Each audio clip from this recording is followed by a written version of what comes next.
I'd been awake since 4:30 that morning. The night maintenance team had all caught something nasty at a birthday celebration, and 6 buildings don't clean themselves. Not when important international guests are arriving at 9. The early spring air bit through my jacket as I walked across the parking structure. Most spaces sat empty this early, just a few ambitious young workers and us lifers who understood that flexible hours meant starting before dawn if necessary. My keys jangled as I unlocked the supply closet on the 32nd floor. The air smelled faintly of lemon cleaner and fresh paint. In 15 years as facilities director, I'd never lost my appreciation for a truly clean building. 70 people reported to me across our downtown properties, but sometimes you just need to handle things yourself. I changed into work clothes, comfortable pants, and a simple blue shirt. My normal clothes and ID badge went into my locker. Some executives get uncomfortable seeing me in anything but business attire, but you can't properly mop in dress pants. The conference room on 34 needed special attention. Floor-to-ceiling windows lined the east wall, the morning sun highlighting every smudge and fingerprint. I worked methodically, watching dawn spread across the city below me. There's something peaceful about being alone in a space normally filled with noise and motion. My radio crackled. "Marlene, you up there?" It was Tom from maintenance. "Yes, just finishing the obsidian room. You really don't need to do that yourself. We could have called the backup crew." I smiled, wringing out my mop. For what they charge. Besides, I don't mind. Keeps me connected to what's actually happening in these buildings. The truth was more complicated. My job had grown increasingly isolated. Meetings about budgets, vendor relationships, and corporate politics filled my calendar. But I missed the simplicity of making something dirty become clean. Some of my best thinking happened with a mop in hand. By 8:30, everything gleamed. I gathered my supplies, planning to change before the visitors arrived. That's when I heard voices approaching, way too early for the scheduled meeting. The door swung open. 8 people filed in, 5 wearing expensive suits from our advanced technologies division, 3 looking slightly jet-lagged in even nicer clothes. The overseas clients had arrived early. Damon, the division head, nodded at me without really seeing me. I recognized the look, the one that categorizes maintenance staff as moving furniture rather than people. "We can set up in here," he said to the guests. "Our presentation will blow you away." I started to wheel my cart out when one of the younger guys bumped into it. Water sloshed over the side, splashing across my shoes and pant legs. "Watch where you're going," he snapped, then turned to his colleagues with a smirk. "Mop the conference room, cleaning lady." Laughter rippled through the group. The overseas visitors looked uncomfortable, studying their shoes or the view outside. I felt heat rise to my cheeks. Not embarrassment, anger. Pure, simmering anger. Damon, who'd worked with me for 7 years, who'd called me 2 weeks ago about temperature complaints in this very room, said nothing. Just gave an awkward half smile and gestured for everyone to sit down. I could have spoken up, could have introduced myself properly, but something stopped me. I'd seen that smirk before, on people who wouldn't hear correction anyway. So, instead, I quietly continued mopping up the spilled water. And I listened. "We've upgraded everything on this floor," Damon was saying. "Removed those annoying automatic door closers, took out the ugly yellow railing in the break room, even disabled those loud alarms on the emergency exits. Nothing but premium space for our team." My ears perked up. None of those modifications had been submitted for approval. Each one represented a significant safety violation. The young man who'd bumped me, his desk nameplate later told me he was Jaden, kept talking over his boss. We even knocked down that storage room wall to make our game area bigger. A load-bearing wall, if I remembered correctly. For the next hour, I slowly finished my work while they inadvertently confessed to violation after violation. When they broke for coffee, I slipped out, changed clothes, and made some calls. By noon, I had confirmation. 12 separate lease violations, including 3 major safety hazards. The building inspector, Luis, was particularly concerned about the removed fire equipment. "You can't just take out door closers, Marlene," he said. "Those are fire-rated doors. They need to close automatically." "I know. Can you come by today?" Luis hesitated. "I'm pretty booked up. Remember last year when your daughter needed emergency workspace after the downtown floods? And I found her that empty office?" He laughed, Playing that card, huh? All right, I'll be there at 2. I spent the next hour pulling building plans and lease agreements. Every modification they'd bragged about was explicitly forbidden. Their lease required written approval for any structural change, which they'd never requested. At 1:15, I changed back into my normal clothes. Charcoal pants, cream blouse, sensible shoes. My badge went back around my neck. Marlene Everett, Facilities Director. My name is Marlene, not cleaning lady. I manage 850,000 square feet of premium commercial space. I've worked my way up from actual cleaning staff 26 years ago, and I know every inch of these buildings better than anyone alive. At 2 o'clock, I met Luis and 2 building safety officers in the lobby. We took the elevator to 34. I could hear Jaden's voice echoing down the hallway as we approached the conference room. So as you can see from these profit projections, our division will lead company growth for the next 5 years. I pushed the door open. Everyone turned. "Excuse me," I said calmly. "I need to interrupt this meeting. This entire floor needs to be evacuated immediately." Damon stood up. "What are you talking about? We're in the middle of fire code violations, unauthorized structural modifications, removal of emergency equipment," I replied. "This space is being closed until all issues are remediated and re-inspected." Jaden looked confused. "Who are you two?" I smiled. "I'm the facilities director for this building. The person you called cleaning lady this morning? I'm effectively your landlord." The room went quiet. The overseas clients exchanged glances. "Everyone needs to collect essential personal items only," Luis announced. "The floor will be locked until all violations are addressed." Damon's face reddened. "This is ridiculous. We have international clients here. You can't just— "Actually, we can," I said, "and we must. The safety issues here aren't minor. You've removed fire equipment, disabled emergency systems, and made unauthorized structural changes that could compromise the entire floor." One of the international visitors stood up. She was elegant, with silver streaks in her dark hair. "Perhaps we should continue this another time," she suggested. "I apologize for this disruption," I told her. "Would you and your colleagues like to join me for coffee downstairs? I can explain what's happening and ensure your time hasn't been wasted." She nodded, and her colleagues gathered their things. Jaden stepped toward me. "You can't take our clients." I didn't even look at him. "I'm not taking anyone. I'm offering these visitors the professional courtesy you failed to show me this morning." As everyone filed out and the safety officers began posting notices on the doors, Damon grabbed my arm. "You're enjoying this, aren't you? Making us look bad?" I removed his hand. "No, Damon. I'm doing my job, ensuring this building is safe for everyone who works here, including you." Before I continue further, thank you for listening to my story so far. I wonder where you're tuning in from today. Somewhere cozy, I hope, maybe with a warm drink nearby. Now, back to what happened when the international clients and I went downstairs. The cafe on the ground floor was quiet that afternoon. Helena, the leader of the international delegation, stirred her espresso thoughtfully. "So you were actually checking the building when we arrived?" she asked. "Yes. We had staff shortages, and I believe in hands-on management. I know how important first impressions are for guests like yourselves." Helena's colleague, Ravi, leaned forward. "And they had actually removed safety equipment? Why would anyone do that? Aesthetics, usually, or convenience. Those door closers can be annoying if you're carrying things through, but they save lives during fires." We talked for nearly an hour, not about deals or contracts, but about values, about treating people with dignity regardless of their position, about the importance of safety over appearances. As we finished our coffee, Helena handed me her card. "We value partners who demonstrate integrity. Perhaps we should discuss working with your division instead." I smiled. "I don't have products to sell you, I'm afraid. I just make sure the buildings work properly." "That," she said, "is exactly why I trust you." The next morning, I arrived at work to find 3 urgent messages waiting. One from our CEO, one from legal, and one from Helena. I listened to Helena's first. "Marlene, I enjoyed our conversation yesterday. My team and I would appreciate meeting with you again. We have some questions about how your company handles safety and compliance." "Interesting." I saved that for later and played the CEO's message. "Marlene, come to my office as soon as you arrive. Advanced Technologies is raising hell about yesterday."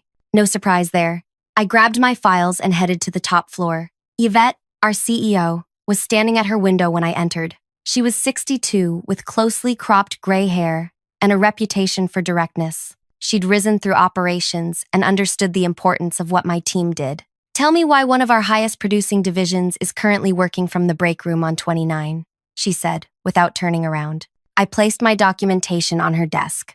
Because they violated 12 separate safety regulations, 3 of which presented immediate danger to everyone on that floor. Yvette picked up the file, flipping through photos of removed fire equipment, disabled alarms, and the partly demolished wall. "They're saying you deliberately embarrassed them in front of international clients, that you could have handled this privately. I intended to speak with Damon after their meeting, but when I reviewed the violations with the building inspector, he deemed the situation too dangerous to wait." Yvette finally looked at me. "And this had nothing to do with someone calling you a cleaning lady? So they'd included that part. Interesting. Did they mention the part where Damon, who knows exactly who I am, said nothing?" I asked. "Or how Jaden knocked over my equipment and never apologized?" "They did not. The timing was unfortunate," I admitted. "But I'd have made the exact same call regardless of how they treated me. We can't have people removing fire safety equipment, Yvette." She nodded slowly. "I believe you. But advanced technologies generates 28% of our revenue. Damon has powerful friends on the board. He's demanding your termination." My stomach tightened. 26 years at this company, and it could end over doing my job correctly. "What do you need from me?" I asked, keeping my voice steady. Yvette handed back my file. Justification, documentation, a paper trail showing this wasn't personal. "I'll have it on your desk within the hour." "Good." She paused. "And Marlene, watch your back. Damon doesn't forget slights, real or imagined." I spent the morning compiling everything: photographs, maintenance requests, building codes, lease agreements. I included witness statements from my team about previous safety conversations with advanced technologies. The evidence was overwhelming. By lunchtime, I felt more confident. Facts were on my side, even if office politics weren't. As I headed to the cafeteria, my phone rang. Helena again.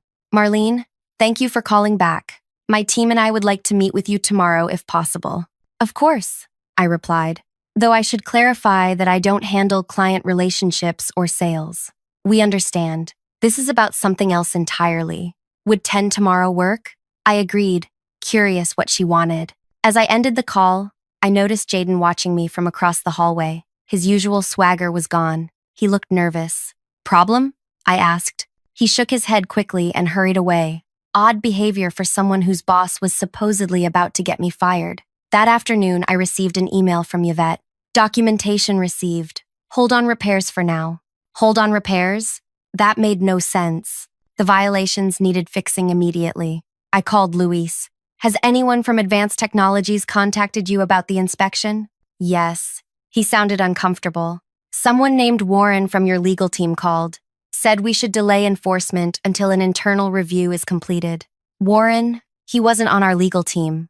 I'd never heard of him." "Don't change anything without written instructions," I told Luis. "Something strange is happening." After hanging up, I searched our company directory. Warren Lassiter worked in Advanced Technologies as their compliance officer. He'd only been with the company for 3 months. Why was he pretending to be from legal? And why was Yvette delaying repairs for serious safety violations? I needed more information. Time to visit an old friend. B had worked in accounting for 30 years. She processed every contract, invoice, and expense report that moved through the company. She also remembered everything she ever saw. I found her at her desk, reading glasses, perched on her nose, typing faster than people half her age. "Marlene, heard you caused quite a commotion yesterday." Her eyes twinkled. "Not intentionally. B, what do you know about Warren Lassiter?" She frowned. "Advanced Technologies hired him about 3 months ago. Expensive, too. His contract nearly got flagged for exceeding department hiring caps." "Did he come from another company?" "That's the strange part. His paperwork lists previous experience at Chambly Industrial, but I processed severance for everybody who left there when they closed 2 years ago. His name wasn't on any list." My suspicions deepened. "And Helena's group, the International Visitors, what's their connection to Advanced Technologies?" Bea lowered her voice. "They're from Graham Worldwide. Word is, They're considering a major investment in our research division. Could be worth millions. Now things became clearer. Advanced Technologies wanted that investment. They'd rushed to modify their space to impress the visitors, cutting corners on safety. And they'd hired someone with a questionable background to handle compliance. I thanked B and returned to my office, thinking hard. This wasn't just about a rude intern anymore. Something bigger was happening. My phone rang again. Unknown number. Miss Everett, this is Detective Rivera with City Fraud Investigation. Do you have a moment to talk about Warren Lassiter? My skin prickled. What about him? We've been tracking someone matching his description in connection with corporate fraud cases. He typically infiltrates companies before major financial transactions, creates safety or compliance problems, then resolves them for substantial fees. I closed my office door. He's working in our Advanced Technologies division. That's what we suspected. We've been monitoring several companies preparing for investment from Graham Worldwide. Your name came up in our research when you filed yesterday's safety violations. What do you need from me? Just awareness for now. Don't confront him. We're building a case and need more evidence. After hanging up, I sat quietly, processing everything. Damon might not know what Warren was really doing. Or worse, maybe he did. That evening, I drove home in rain that matched my mood. My small house welcomed me with familiar comfort. Bookshelves lining the walls, a worn blue sofa, family photos spanning decades. My dog, Rusty, greeted me with his usual enthusiasm. As I fed him dinner, my doorbell rang. Strange. I rarely had unexpected visitors. Through the peephole, I saw Jaden standing on my porch, rain dripping from his hair. I almost didn't answer, but curiosity won out. How did you find my address? I asked, through the barely open door. Company directory. He looked miserable. Can I talk to you, please? It's important. Against my better judgment, I let him in, keeping Rusty close. The young man who'd been so arrogant yesterday looked different now, scared, even. I think I made a terrible mistake, he said, declining my offer of a seat. I overheard Warren and Damon talking today. They're planning something, and it involves you. What exactly did you hear? They said the inspection was perfect timing, and now they could accelerate the timeline. Warren mentioned something about insurance policies and verifiable negligence. Then they saw me and I stopped talking. I studied him closely. Why tell me? Yesterday, you were happy to humiliate me. Jaden looked at the floor. My mom works as a janitor at night, has for 20 years. When I told her what happened yesterday, he swallowed hard. She was ashamed of me. Said she raised me better. His hands twisted together. I'm sorry for how I acted. It was stupid and disrespectful. But this is different. I think they might be planning something dangerous. Do you know what Warren did before joining your team? He said he specialized in corporate safety compliance. Damon brought him in when we started talking to Graham Worldwide. I considered whether to tell him about the detective's call but decided against it. The fewer people who knew, the better. Thank you for the warning, I said. You should probably distance yourself from whatever they're doing. He nodded and started toward the door, then paused. Can I ask you something? How did you get to where you are? I mean, running 6 buildings? The question surprised me. I worked hard, learned everything about how buildings function, made myself valuable by solving problems before they became emergencies. And you didn't let people like me stop you. People like you are everywhere. The trick is proving them wrong without saying a word. After he left, I called Detective Rivera and reported what Jaden had told me. Then I sat down with my laptop and began searching for anything connecting Warren, Damon, and insurance policies. By midnight, I'd found something disturbing. Advanced Technologies had recently increased their insurance coverage for catastrophic workplace incidents to 5 times their previous level. The paperwork had been processed just 2 weeks ago, right after Warren joined the company. I barely slept that night, my mind churning with possibilities, none of them good. By morning, I had developed a theory about what might be happening, but I needed proof. My meeting with Helena was scheduled for 10. I arrived at the executive meeting room early to prepare, only to find Damon already there. This meeting is canceled, he said, smiling thinly. Helena and her team won't be coming. Did they tell you that? I asked. They've decided to work exclusively with Advanced Technologies moving forward. Your services won't be needed. Something in his tone sent warning signals through my brain. I'll confirm that with Helena directly. Feel free. but they're already touring our newly renovated space on 34. He checked his watch. In fact, Warren is showing them our emergency response systems right now. My blood chilled. The floor was closed for safety violations. Who authorized reopening it? Yvette signed off this morning. Everything's been fixed. Isn't that what you wanted? I pulled out my phone and tried calling Luis. No answer. Then I tried Helena's number. Straight to voicemail. Damon watched me with amusement. Problem? When did the repairs happen? My team monitors all building work. Warren handled everything. He's very efficient. Damon headed for the door. Now, if you'll excuse me, I need to join our clients. As he left, I called my assistant, Kim, who signed off on reopening floor 34. No one from our team, she said, but I saw advanced technologies staff there early this morning. Should I check it out? No, I said sharply. Stay away from that floor. Call Luis and tell him to meet me in the security office immediately. Something was very wrong. Repairs that should have taken weeks had supposedly been completed overnight without my team's knowledge or inspection. And now Helena's group was touring a space that might still contain serious safety hazards, or was designed to create one. I rushed toward the security office, my mind racing through possibilities. If Warren was running a scam, what was the endgame? Insurance fraud seemed likely, but how would they execute it? The security office was tucked away in the basement level, filled with monitors showing feeds from throughout the building. Luis was waiting for me, looking worried. Something's not right, he said immediately. I never signed off on any repairs. When I tried to access floor 34 this morning, my key card was denied. Show me the feed from that floor, I said to Roy, our head of security. That's the strange part, Roy replied, typing commands into his system. The cameras on 34 went offline for maintenance last night. We got an email that seemed to come from your office authorizing it. I never sent that email. Roy pulled up the message. It had my name on it, but used phrases I'd never use. Whoever sent it didn't know me well. Can you override the access restrictions? I asked. Roy shook his head. System shows a security protocol activated. Supposedly there's a chemical spill containment happening. There's no chemical spill, I said firmly. Someone's created a situation where that entire floor is cut off from normal building systems. Why would they do that? Luis asked. The answer hit me with chilling clarity.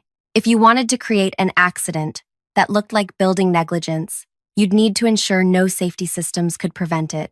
Call Detective Rivera, I told Luis, giving him the number. Tell him to get here immediately. Roy, I need building schematics for 34, and I need to know who's on that floor right now. Roy pulled up the badge reader logs. Looks like 10 people badged in within the last hour. Damon, Warren, Helena and her team of 3, and 4 other advanced technologies employees. Any way to communicate with them? Internal phones, Roy began. Would be controlled by their systems now? I finished. What about the building announcement system? That runs on separate wiring. They couldn't disable it without physical access to the main routing panel in the mechanical room. Perfect. I need a building-wide announcement. Marlene, what's happening? Luis asked, his face grave. I think Warren and Damon are planning a controlled accident. Something that would look like building negligence, but actually be deliberately caused. With Helena's team as victims, they could claim the building failed while they were showcasing their innovations. But why? The insurance policy they just increased. Plus, if something happens to Helena's team, Graham Worldwide might pay enormously to avoid negative publicity. Roy handed me a microphone. You're connected to all floors. I took a deep breath. Attention all building occupants. This is Facilities Director Marlene Everett. We have a security situation on floor 34. If you are currently on that floor, please proceed immediately to the emergency stairwells. Do not use elevators. I repeat, evacuate floor 34, immediately using emergency stairs only. Roy switched the microphone off. Do you think they'll listen? Helena will. She understands safety protocols. I turned to Luis. I need to get up there. The emergency override key, he suggested, for fire department use. It'll access any floor, regardless of electronic lockouts. Roy unlocked a small box on the wall and handed me a brass key. Be careful, Marlene, if they're really planning something dangerous. I know, but there are innocent people up there. I handed him my phone. If I'm not back in 20 minutes, Call this number. It's Yvette's direct line. Tell her everything. The service elevator would take me straight to 34's mechanical room, bypassing normal access points. As Luis and Roy gathered building plans, I noticed something on one of the working security monitors. Wait, is that Jaden? I pointed to a figure heading toward the stairwell on 33. Roy zoomed in. Yes. Looks like he's going up the stairs. He must have heard the announcement. He's going to try to help. Despite everything, I felt a flicker of respect for the kid. I need to move now. The service elevator was cramped and smelled of cleaning products. As it climbed, I reviewed what I knew about floor 34's layout. The mechanical room would give me access to the entire floor's systems. If Warren had tampered with anything, I'd find evidence there. The elevator stopped at 34. I inserted the brass key into the mechanical room door, and it swung open with a metallic groan. The room was dim, lit only by equipment indicator lights. I flipped the switch, but nothing happened. The overhead lights had been disabled. Using my phone's flashlight, I examined the electrical panels. Something had been modified. Additional wiring snaked from the main distribution panel to a device I didn't recognize. A small metal box with a digital display counting down. 18 minutes and 42 seconds. 18 minutes and 41 seconds. A timer connected to the building's electrical system. This wasn't just fraud. They were planning something that could hurt people. I heard the stairwell door open somewhere on the floor. Voices echoed. Confused. Concerned. The announcement said to evacuate. A woman's voice said, "Helena, it's just a routine test." Warren's voice responded smoothly. "Nothing to worry about. The facility's staff sometimes run these drills without informing everyone. Then why does the stairwell door show an access error?" Another voice. One of Helena's colleagues. I had to reach them, but I also needed to disable whatever device Warren had installed. With no time to analyze it safely, I made a decision. I opened the main electrical panel and threw the manual override switch, cutting power to the entire floor. Everything went dark except for emergency lighting. The countdown device blinked out. I moved quickly toward the voices, navigating by memory and the dim emergency lights. As I rounded the corner to the main corridor, I saw them, Helena and her team standing uncertainly, while Warren tried to usher them back toward the conference room. "The power failure is part of the demonstration," he was saying. "Our systems can continue operating even during building outages." "Marlene," Helena called out when she saw me. "What's happening?" "Your announcement said to evacuate." Warren's head snapped toward me, his professional demeanor cracking. "This is a misunderstanding. We're conducting an approved demonstration." "There's nothing approved about what you're doing," I replied. "Helena, please take your team downstairs immediately. This floor isn't safe." Damon appeared from a side hallway. "What have you done to the power? You're interfering with a client presentation." "I disabled the timing device you installed in the electrical system," I said loudly. "The one set to trigger in about 18 minutes. Helena's eyes widened. "What device?" "Ask them what really happened to the safety systems they removed," I continued. "Ask why they increased their insurance coverage 5-fold 2 weeks ago. Ask why they falsified building access records." Warren stepped toward me. "You're making serious accusations without evidence. The evidence is in the mechanical room, and the police are already on their way." Damon's face hardened. "Everyone calm down. There's been a misunderstanding. Warren was simply upgrading our systems to exceed safety requirements. By installing a timer on the electrical panel, I challenged, to regulate power usage during demonstrations." Warren replied smoothly, "It's an energy efficiency measure." "That's not," I began. The stairwell door burst open, and Jaden stumbled into the hallway. He was breathing hard. "Don't listen to them," he gasped. I found the plans in Warren's desk. They were going to create a small fire in the server room during the demonstration, make it look like faulty wiring caused by improper building maintenance. Warren lunged toward Jaden. "You went through my desk? That's company property. After what I heard yesterday, I had to know what you were planning," Jaden said. "You talked about verifiable negligence and accelerating the timeline. You were going to hurt people and blame Marlene." Helena moved her team toward the stairwell. "We're leaving now, and we'll be contacting your CEO directly about this situation." "Wait," Damon protested. "This is all a terrible misunderstanding." The stairwell door opened again, revealing Detective Rivera and 2 uniformed officers. "Warren Lassiter, We have some questions about your previous employment and several suspicious insurance claims at your former workplaces. Warren's composure collapsed. He looked at Damon, then back at the detective, calculating his options. Damon knew nothing about this, he said finally. I acted alone. That's not true, Jaden countered. I heard both of you planning it yesterday. What followed was a blur of activity. Warren and Damon being escorted downstairs, Helena's team giving statements, building systems being thoroughly inspected. The device in the electrical panel was confirmed to be a timer connected to hidden heating elements near sensitive server equipment, designed to trigger a fire that would appear accidental. By evening, the building hummed with the news.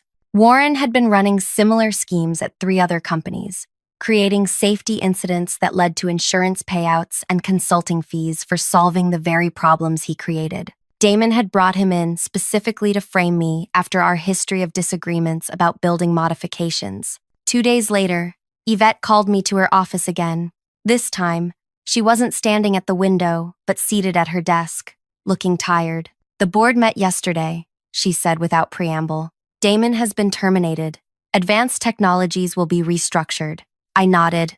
And Warren? Facing multiple charges of fraud, reckless endangerment, and tampering with safety equipment. His previous work history was entirely fabricated. What about the Graham Worldwide deal? Yvette smiled for the first time. Helena called me personally. They're still interested in investing, but with a condition. They want oversight of corporate safety and ethics protocols. They've specifically requested you lead that initiative alongside your current responsibilities. Me? Your actions impress them. Helena said they value people who demonstrate integrity under pressure. Yvette slid a folder across the desk. It comes with a substantial raise and expanded authority. I opened the folder, skimming the details of the new position. It was everything I'd worked toward for years. Recognition, authority, the chance to implement proper safety standards across the entire company. There's one more thing, Yvette added. Jaden has requested a transfer to facilities management. Says he wants to learn how buildings actually work. I left that decision to you. I thought about the young man who'd insulted me, then risked his position to do the right thing. Everyone deserves a second chance to prove themselves. I'll take him. 1 week later, I walked through the repaired 34th floor. Proper safety equipment had been reinstalled, the unauthorized modifications corrected, the structural issues properly addressed. The space was alive with activity, but different now, with new leadership and a renewed commitment to doing things properly. As I inspected the final repairs, I spotted Jaden carefully documenting fire extinguisher locations for our database. When he saw me, he straightened up. Everything looks good, he reported. I verified all emergency systems are functioning according to code. Good work, I replied. What's next on your list? Learning about the ventilation systems. Tom is showing me how everything connects. I nodded, feeling oddly proud. Understanding how systems work together is essential. Buildings seem simple, but they're incredibly complex. Like organizations, he observed. Everybody thinks their job exists in isolation, but really, we're all connected. Exactly, I smiled. You might have a future in this department after all. As we finished the inspection, I thought about how quickly things can change, how one moment of disrespect had uncovered a dangerous fraud, how a building I thought I knew completely had hidden secrets, how a young man I'd written off showed unexpected character. Sometimes cleaning up isn't about mops at all. Sometimes it's about seeing the systems beneath the surface and understanding how everything connects. Thank you for staying with me through this whole story. If you enjoyed it, please take a moment to like, comment, and subscribe to hear more workplace stories like this one. I'd especially love to hear if you've ever had an experience where being underestimated worked to your advantage. Your support means everything to storytellers like me, and there are many more tales waiting to be shared.